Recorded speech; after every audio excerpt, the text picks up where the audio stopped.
Good morning, everybody. Hey, thanks for tuning in again, checking out another video I wanted to get out there to you. Starting off the new year right, we're just going to do a quick SMART goal training. Got down to the creeper of the stairs. You can probably hear Callie chewing on some toys. Vacuumed since yesterday, so we'll see how long it is until she de-stuffs another toy. So kind of just jump right into this thing. I was listening to an audiobook yesterday by Bob Proctor, and one of the biggest takeaways I heard, it kind of just made my mind just start thinking and thinking, and kind of got me to the point where I'm at right now of, I think I kind of understand what this concept means. So the quote that stood out to me is, "We don't get tired, we simply get bored." So when I look at that, I like to use analogies, comparing, us as human beings to computers. Well, what happens to a computer when it's on and processing? It's going fine, all that. What's up, Shane? Thanks for jumping on, man. But as far as computers, if we're not using it, the default setting is for the computer to go to sleep. It's still running in the background, but you've got your screensaver going on, and eventually it shuts off.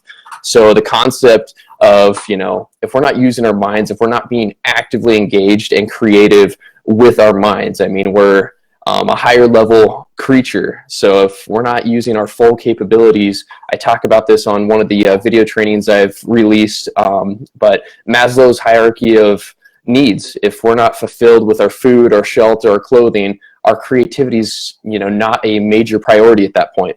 But for us to function at our highest level, we have to have that, all of our needs taken care of, and then be thinking in a creative way to create something new, to help others, all that stuff. So I think that quote by Bob Proctor is, if our minds aren't working at our true potential, of course we're going to get bored. And have you ever been wrapped up? For me, it's snowboarding. I can snowboard for hours on end, but as soon as I stop, I start getting bored. That's when I get tired. They say a body in motion stays in motion. So I think kind of putting our goals around this concept, something that energizes us, something that's going to be working in our higher power of being creative and unlocking that creative power, we're not going to get bored. It might be tough sometimes, but at some point, we're going to have to push through that and just let our creativity take over. Challenges, as humans, we're created to overcome challenges. So looking at things, instead of looking for problems, we're looking for solutions. So be mindful of that when you're setting your goals for the new year. It's never too late to modify or even start goals from scratch. If you've never started goals before, that's why I wanted to do this quick training. So with Efficiency Coach, my business, how I work with my clients is, a lot of people can just read this article. I've got the article posted at the bottom of this page, but being able to read an article and then apply this to your life, a lot of people can do that. But I do have to ask you, are you one of those people that can do this on your own? Some people don't, and that's how, certified life coaches like myself, obviously stay in business, is supporting people and really just helping them define their goals and unlocking their true potential. So let's jump right into this. SMART goals, it's an acronym for specific, measurable, attainable, realistic, and time-oriented goals. So basically, I'll kind of break these down one by one. So the S of SMART goals is, specific. Whatever our goal is, it has to be something that is very, very specific. If we have a lot of ambiguity in our goals, we're not going to be sure if we actually completed it or not. So if you say, I want to get a lot of money, stealing this from Bob Proctor's book that I was reading, who knows what a lot of money actually is? It differs from person to person. But if you say, I want $1,000, that's very specific. That's a very defined amount. So making sure that your goals are specific, that's going to be the first step in setting your goals. Second, it's measurable.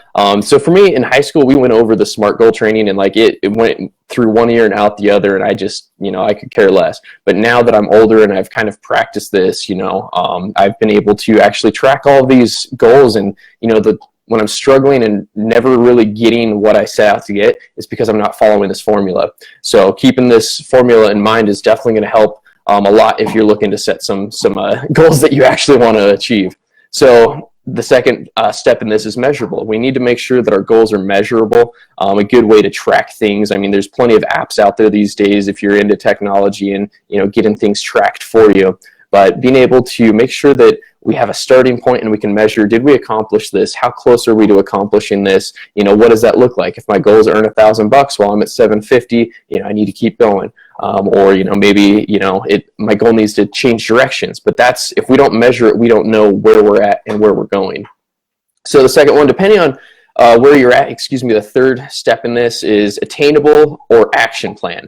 For me, I like to stay action oriented. We need to create a lot of kind of just audacious goals, having huge goals. We talked about this a little bit yesterday, of having big goals, because then the adrenaline kicks in and we actually can achieve it. It goes back to, you know, if we get bored, you know, well, I need to make $5, not a big deal. I can probably find that doing the laundry. But if I need to make $1,000, oh crap, I actually have to take action now. So attainable, you know, I use the analogy, you know, flying to the moon. It is attainable, but it's not necessarily attainable for everybody. So we'll talk about that. So I always like to use action plan as the A. So this is where you're going to set your step-by-step. Well, if I want to get $1,000, I'm going to track it and make sure that I get there. But here's what I need to do. I need to set out and put in the work. These specific steps is what I need to do. So that's going to be the action plan. Next is realistic. So like I was saying earlier, you know, maybe I want to go to the moon. You know, that is attainable. You know, there's action steps to get there. But realistic for most people, that's not a realistic goal, because maybe you need to be an astronaut. Maybe you need to become an astronaut. Maybe you need to be super rich and jump on board with Elon Musk.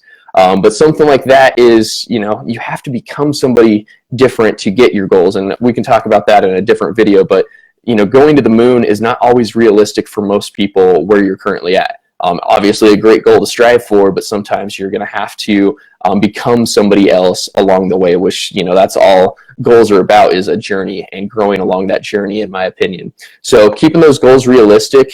Where are you currently at? Do you have the knowledge and skill set to get there? If not, you know, let's revise that action plan of, you know, maybe I need to learn this before I can do this goal. And then lastly, for the SMART goals, it's time oriented, or having a timeline.